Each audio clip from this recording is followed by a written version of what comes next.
But prior to that, I learned how to meditate when I was 11. And Hmm. because of that, I had the buy in that my mind could do anything. We're missing all of these components that go into humaning on planet Earth. And I don't understand how I can treat somebody if I'm not treating the whole human ecosystem of who they Mm. are. Because if I can't help someone affect change, I don't want to hear the story.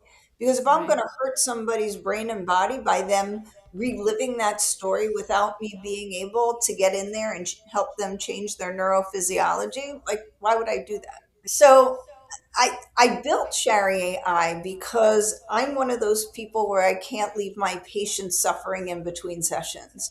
Humans help other humans heal. And Yeah. when you're struggling with mental health challenges, mental wellness isn't enough. And I just don't want people to feel shamed because that's not working. Welcome to the Hope Natural Health Podcast. I'm Dr. Erin Ellis, your host. On this show, we discuss all things health, hormones, and happiness with a little side of this thing called life.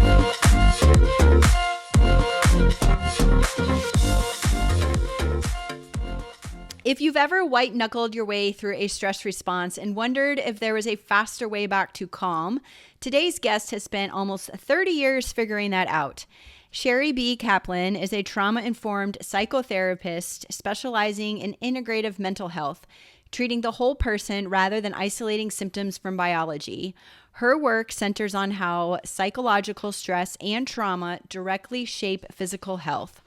What makes Shari's approach distinct is her repair, release, reorganize, rebuild framework for moving out of a stuck fight or flight state. She's also built something most therapists haven't, an AI clinical co pilot called Shari AI, designed to offer support between therapy sessions. So please welcome to the show, Shari. Thank you so much for having me. I'm excited for this chat. Stress and all of that is a huge, what I call obstacle to cure in my practice. So I'm excited to have an expert in here to talk about it. But before we get into chronic stress, like tell me a little bit more about how you got into this work. Hmm. Um, I'm always like stumped by that question, and people ask me it all the time. I got into it because when I was 19 years old, I found myself in therapy after a really kind of traumatic relationship. And I didn't realize that I had choices in life. I just Mm, didn't know. And that's how I ended up in graduate school. But prior to that, I learned how to meditate when I was 11. And mm, because of that, I had the buy-in that my mind could do anything. mm, So I always believed in a mind body connection. I was a certified fitness instructor when I was in my 19 and 20s. I um, was a dancer. I sang. I just had a very, a creative background, which is all about neurology and circuiting and firing and wiring. And so I think that kind of is how I developed an awareness and a lens as I learned how to be a therapist. I was like, wait a second, we're missing all of these components that go into humaning on planet Earth. And I don't understand how I can treat somebody if I'm not treating the whole human ecosystem of who they mm. are. So that's really how I got into what I call integrative mental health. Of course, back in 2010, people just called me the woo woo therapist. And, now I'm just, oh, all the neuroscience shows what I've been doing for years is really effective. So that's Love nice. that. Yeah. Awesome. So we'll dive into chronic stress. So, what do you mean when you say chronic stress and unresolved trauma biologically age us? So if you are under chronic stress, so let's say you grew up in a family and there is a disruptor in your family. So whether there is a child who has special needs whose behavior is not well managed because people don't understand them, or whether you had a parent or sibling who had an addiction or some kind of mental health challenge, neurodivergence, and people didn't know how to help that person. Like there's chronic stress in the home. If there's an aging, grandparent there, there could be chronic stress that way. Your parents may have had to work super hard. There might not have been enough money. There may have been too much money and not enough supervision. Like there's so many things that could have offered us chronic stress as we're growing up. And then, of course, there's just your regular chronic stress of being a grown up in the world and having to navigate what's going on politically, having to navigate any kind of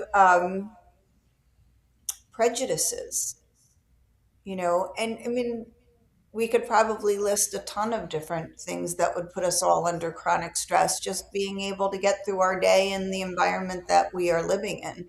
I think COVID offered chronic stress for a lot of people. So that's what I mean by chronic stress. It could come from nearly anywhere, right? Chronic Yeah. illnesses. I think a medical system that can repress you from finding out how to get help. So there's so many different ways that we could have chronic stress. Yeah. So, how does it age us? Well, I think anything that keeps our body in our survival instinct of fight, flight, freeze Mm-hmm. is going to wear and tear on your system. Just thinking neurobiologically, like what actually happens when you are in a state of hypervigilance where you are in fight, flight, or freeze, right? So Mm-hmm. your lungs have to dilate.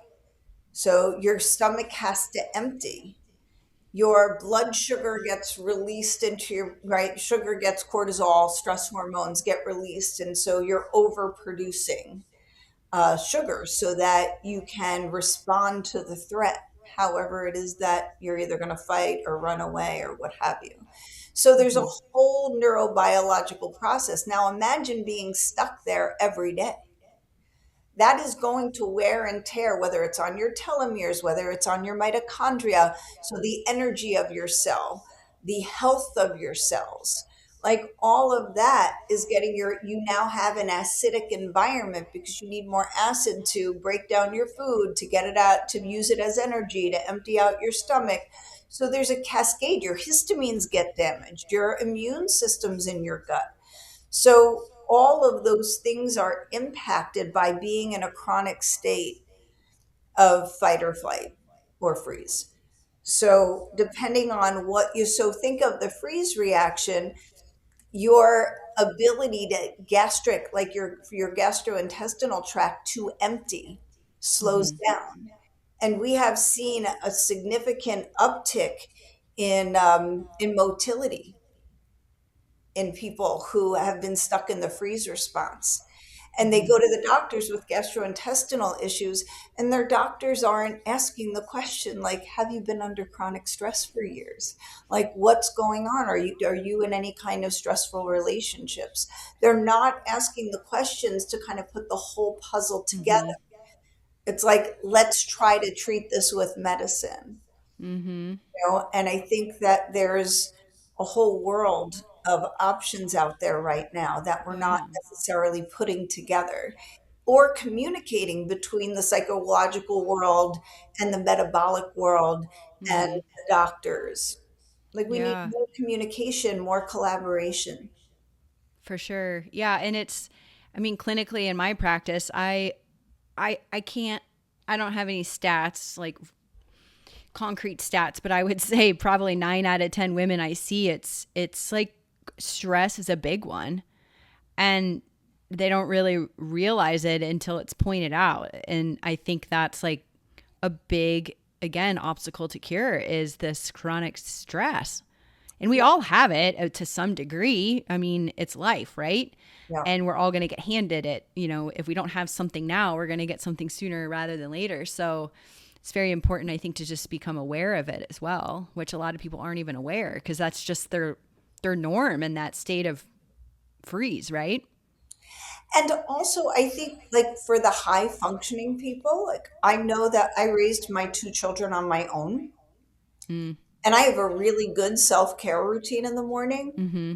And I remember when I was going for acupuncture every week, because I have a very dear friend who's an acupuncture physician, and she's like, listen, you need my support. So every Friday, Mhm. I would go in and she would give me acupuncture, and I'd sit down on her table, and she's like, all right, how are you feeling?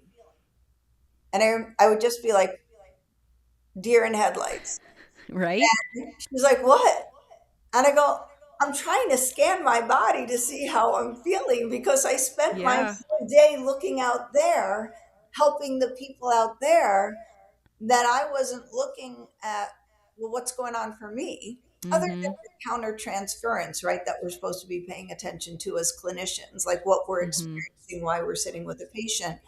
But you're really looking over there to see how I can be the most helpful instrument. Mhm. So I remember sitting there on Fridays going like, I need a second to see how I'm feeling. And Yeah. it really took a hot minute for me to scan and like click in and be like, oh, there I am. Mhm. And Yeah. be able to go from there. But I think that so even when you are taking good care of yourself, and all that, the stress is still happening. You're still Mhm. having to, like, no matter what, I'm sure you understand as a clinician, is no matter what's going on in my life, that's got to go up on the shelf when I sit Mhm. down in front of my patients. Yep. And you have to be able to be energized and inspiring and being able to be present right there with them. So you Mhm. can't be tapped into what's going on for you other than how you're using yourself as an instrument for them. And that does put stress on your body, and you have to learn how to Yep. manage it, what tools you're going to use to manage it. Because, like you said, like life is happening and we're navigating through it. So, how do we Mhm. keep it from being damaging? And how do we keep ourselves inspired as we move through it? Yeah. So true. So your framework emphasizes start low and go slow. So what does that mean when it comes to regulating the nervous system? That's actually a saying that I say when it comes to herbal plant medicine and medical cannabis, right? That people want to jump in and they're like, Yep. let me just take what I need. And I'm like, hold on, sailor. Yeah. Like, we got to slow it down, Right?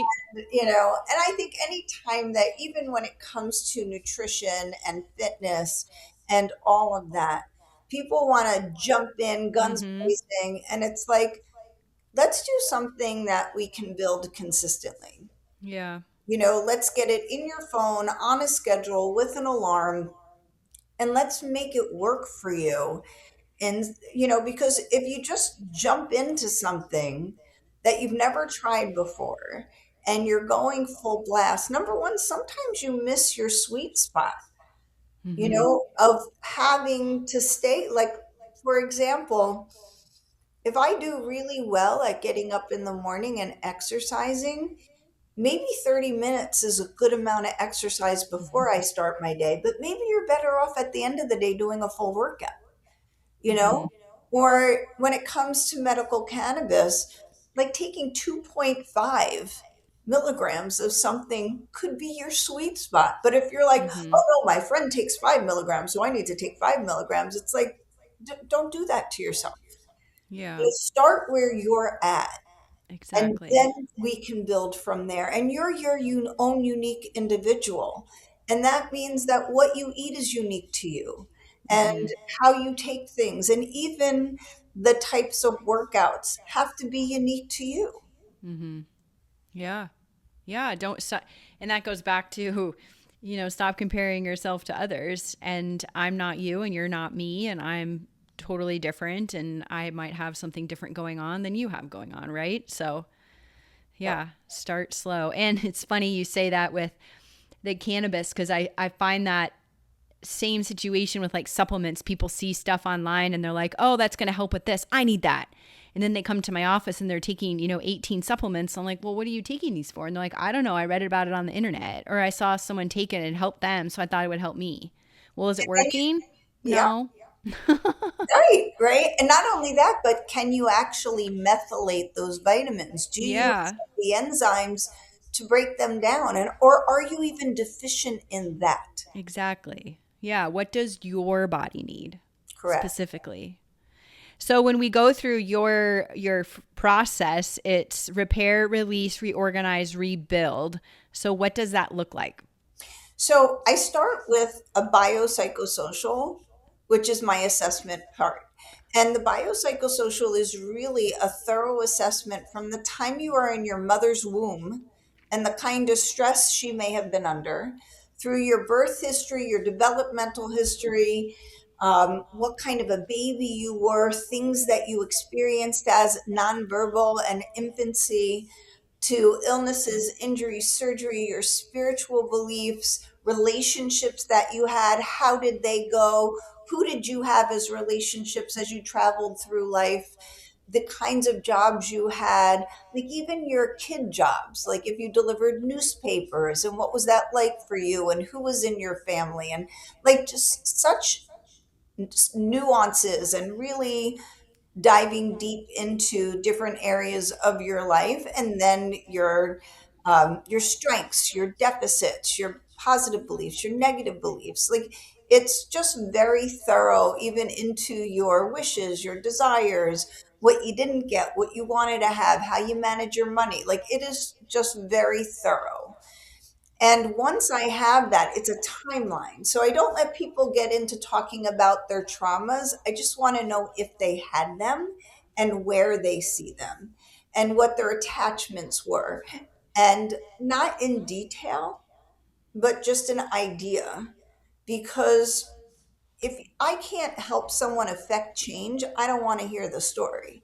Because if I'm going Right. to hurt somebody's brain and body by them reliving that story without me being able to get in there and help them change their neurophysiology, like, why would I do that? Like, that's not helpful. So Yeah. I start there, and then we look at everything. And I'll say, you know what? I think you really need to see my functional medicine psychiatrist, because I don't think you're breaking foods down properly based on this, and this. You know, Hmm. let's evaluate that and see. You know, like Mm-hmm. your gut is distended and you're a thin person and it's hard.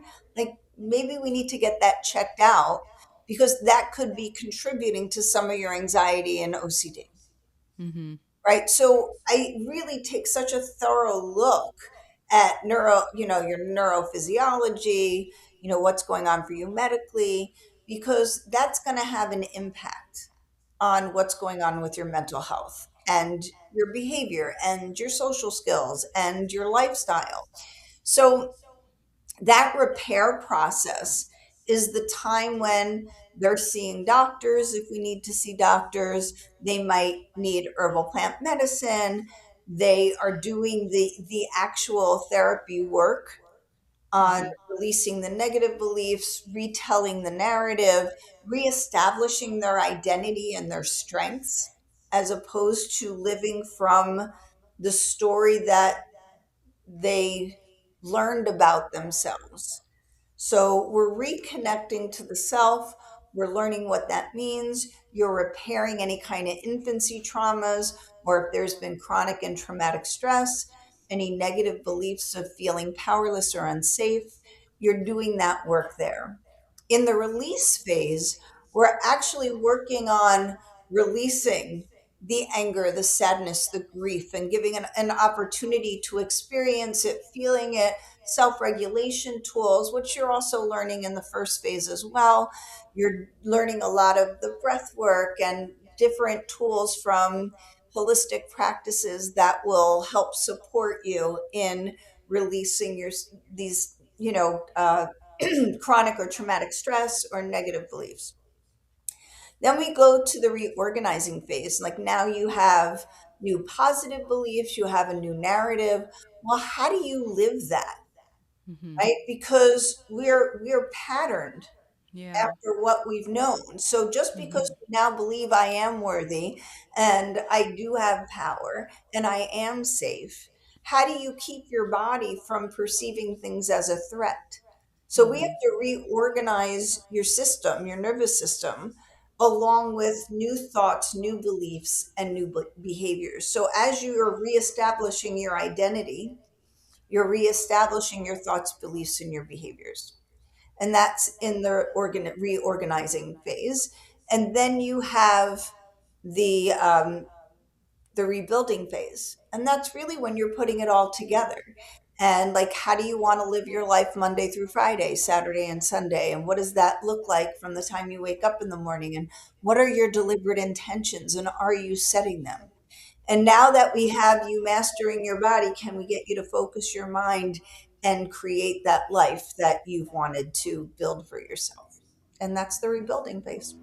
And so you can, Love that. as a clinician, you can use any modalities of treatment you want. I tend to use EMDR, ego state work, internal family systems, theater exercises, gestalt, drumming, sound, movement, instruments. We tell our stories verbally and non-verbally. We use journaling. Like we use a plethora of Yeah.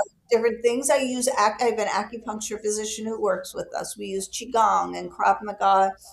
I take my patients walking to help get them in the moment, give them some Hmm. cognitive flexibility so that we can talk more easily and get them reprocessing even while we're just kind of doing our layup shots for EMDR, then come back to the office and sit. You can actually see Sophie in the background. That's my therapy dog. Hi, Sophie. She's Looks there so to see cozy. everybody. Yeah, she's had a long, hard day of loving everybody. So, What I know everybody is different, but from like start to finish, about how long does it take to get through all of those phases? so I have two different ways of working with people. I have an intensive program, which is 2 hours a day, 5 days a week for 6 weeks. And Mm, then most wow. people will continue in therapy once a week for about 6 more months to kind of clean everything up and be on their way. And I always say, come in, heal, go home, tell your friends about me. I don't like keeping people in therapy forever.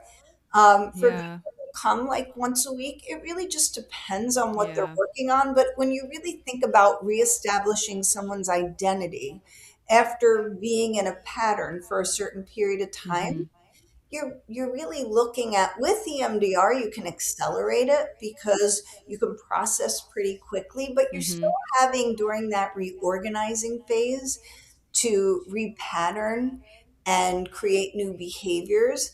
And I think it helps to have somebody that you're checking in with and Mm-hmm. like, where am I going? Where is it not working? Where is it working? Yeah. And so I think that can take, depending on who you are, depending on how stuck you were, depending on what kind of stress you're currently under, that could take, usually if you're not under stress now and you're in a good phase and you're just able to heal, I would say it takes about a year. And I would Mm. say if you're under stress, sometimes it takes two. But Yeah. you can reestablish your identity pretty, if you're really focused and you're doing the homework, which is really Mm-hmm. going back home and paying attention and setting time aside to be self-reflective and observing yourself through the day. Like, you have to Mm-hmm. be putting some effort into your work to Yeah. change the way that your brain was patterned to believe and think and catch yourself, and Mm-hmm. then use the tools and techniques to help your body get out of fight or flight, get yourself Yeah. to a more centered place, reconnect with the self. So I mean, it really is a psychological and physical retraining. And then if you Mm-hmm. have medical conditions that have also developed as a result, or you did have an illness, injury, or surgery, like, that needs healing, and that's going to take a little bit more time as well. So I get Mm-hmm. a lot of people with Yeah. like Lyme disease or chronic Mm. conditions. Um, I don't get the easy people, I meaning that, mean, we like the difficult ones, right? I do, but I mean, I don't mean difficult people. I Yeah. mean complex people, like Complex. people who have Yes. complex situations and many different layers. Because Yeah. I happen to have a great team to be able to collaborate with, and not all of them are in my office. Like, I have made it my job to go out into the community and find other clinicians and physicians and experts that I can work with that really help build a team so that person can move their whole human Mm-hmm. to the finish line of being able to start their lives in a way that is meaningful and purposeful for them. Yeah. Love that. So you built Shari AI. So how is this different than just like a like journaling or even an app? So I built Shari AI because I'm one of those people where I can't leave my patients suffering in between sessions. And I was literally spending a lot of my personal time responding to text Mm, messages, picking up the phone and answering people's text messages, which, by the way, I just want to be clear, I'm not talking about 911 kind of messages. yes. I'm talking Yes. about I'm having a panic attack. Mm-hmm. I'm really anxious right now. I just got in a fight with my mother, my boyfriend, my Mm, husband, whoever, my wife, and I can't calm my body down and I don't know what to say and I'm getting mm-hmm. stuck and I'm locked up. So what I did was I spent a good year programming this AI with my thoughts, my beliefs, my clinical values. Mm-hmm. And she is not connected to the internet. She only has what I programmed her with. Mm-hmm. I actually had another podcaster who was like, why do you keep calling her a she? I'm like, well, she does have my female Because voice it's me. and I'm a she and it Yeah. comes from my brain. So I'm not in any way. And she's very clear about the fact that she is not human and that you need to find a human. I love that. She very much will drive you back to connection with other humans. And she'll even say, I'm Shari's AI mind. I'm not Shari Mm. to reach out Mm-hmm. to her. And if Mm-hmm. you remotely say that you are even hinting at hurting yourself or someone else, she immediately will direct you to 911, emergency services, 988, whatever it is, or go to your nearest emergency room. Mm-hmm. Um, who do you know that you can reach out to right now? But she really is programmed with a lot of skills and tools and helping you think things through Mm-hmm. with a mindset of how do I get you from where you are to your next therapy appointment? Or how can I help support you in this moment? And I really challenged her because like I said, I have some very challenging situations that I deal with, like children dying, or Mm. children committing suicide, or children Mm-hmm. being murdered. And when I was testing her, I would ask her questions. I would say things like, "I'm a mom, and this happened, and I'm absolutely devastated, and I can't calm my body down. Please help me." Mm. And she was so loving and supportive and said, I don't know that there's anything that I can do Mm-hmm. that's going to stop your hurting. Yeah. But why don't we try to just, there's not enough breath work in the world. And she actually said that, like, there's not enough Mm-hmm. breath work in the world that is going to make you okay. Mm-hmm. I can sit here and I can talk to you about what you're thinking and feeling. And maybe Mm-hmm. I can even help your body feel a little bit better.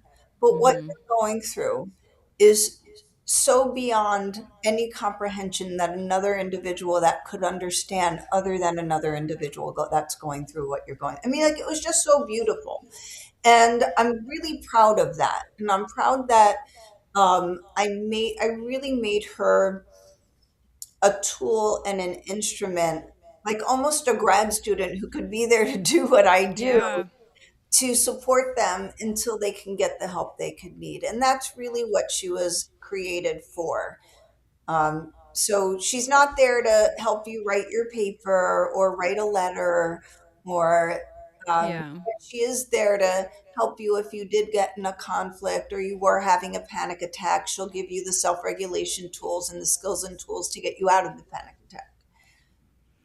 And how well received is that with your patients? They, yeah, so here's the thing is, they'll use her, but if I'm doing my job right, no one really needs her past Yeah. 2 weeks. Yeah. Because Oh. in 2 weeks, I should have taught them what they needed to know. Yeah. And then I'll tell you who uses them. The people I clinically supervise Hmm. is they'll go to her in between clinical supervision and say, hey, I have this case. Can you help me Ah. out? And interestingly enough, she's been really helpful in that way. So Okay. kudos to her. Fun. But yeah, I think that um, my patients have found her to be very helpful and eerily, like they said, it's almost kind of eerie that she said Mm-hmm. exactly what you would say to us. Yeah. So cool. That's such a neat tool. Yeah, Well, we could probably jam on this topic for a lot longer, but I'll wrap it up with one question I ask all my podcast guests. What would be your best or favorite health tip that you could share with the audience? connection leads to belonging, leads to worthiness. You have to connect with yourself. So Mm-hmm. if your identity has been disrupted, Mm-hmm. that's what good therapy is about, is to help Mm-hmm. people establish your identity. You need to be Mm-hmm. able to connect with yourself in order to connect with others. And when you Mm-hmm. connect with others who are safe, and you feel that sense of belonging and you feel Mm-hmm. your sense of purpose and worthiness, that human relationships are so important, but it has to start with you and you have to Mm-hmm. be the priority. So if you're hurting, I think finding another human that you can heal with is super important. So important. Sophie So thinks so important. What too. Sophie's what in. was that? I said, Sophie thinks so too. She stood up for it. Yep, she knows. She sees it. Awesome, Shari. Well, this has been such a wonderful conversation. Is there anything that you wanted to add or that we missed that you wanted to make sure that everyone hears? You know what? I'm just so happy that you're doing these types of podcasts because there's so much on Instagram and on Mm-hmm. TikTok about mental wellness. And I think it Mm-hmm. can be very shaming for people who are really struggling with mental health challenges. Mm-hmm. And they make it seem like it's, just get in a state and, exercise and meditate and breath work and get Mm-hmm. your mindset there. And those are great mental wellness tools. Yeah. Get out in sunlight. I love sunlight within the first hour. I don't care if you use 11,000 lux light. But I think that you sharing what real treatment is, what real mental health tools are, I think it's more real to say humans help other humans heal. And Yeah.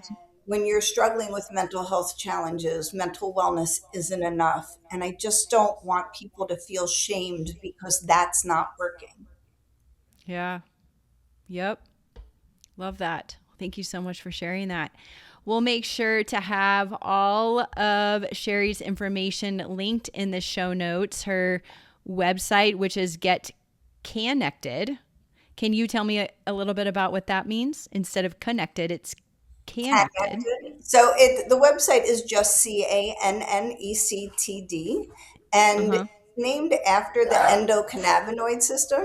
The endocannabinoid system is the system that Yep. modulates all your other systems and it connects all your other systems together. So that's where it comes from. Since I'm into plant medicine, herbal plant medicine, Love um, that. I thought that, and all plants work through our endocannabinoid system.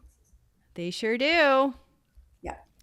Well, awesome, Shari. We'll make sure to have all that linked, and your listeners can also access a 24-hour free trial or subscribe for premium access to Shari AI. So we'll make sure that we share that and that's on your website as well. So yes, it's been a wonderful conversation. I've really appreciated your time. Thank you so much for having me. Likewise. And that's a wrap, everyone. We'll see you again next week.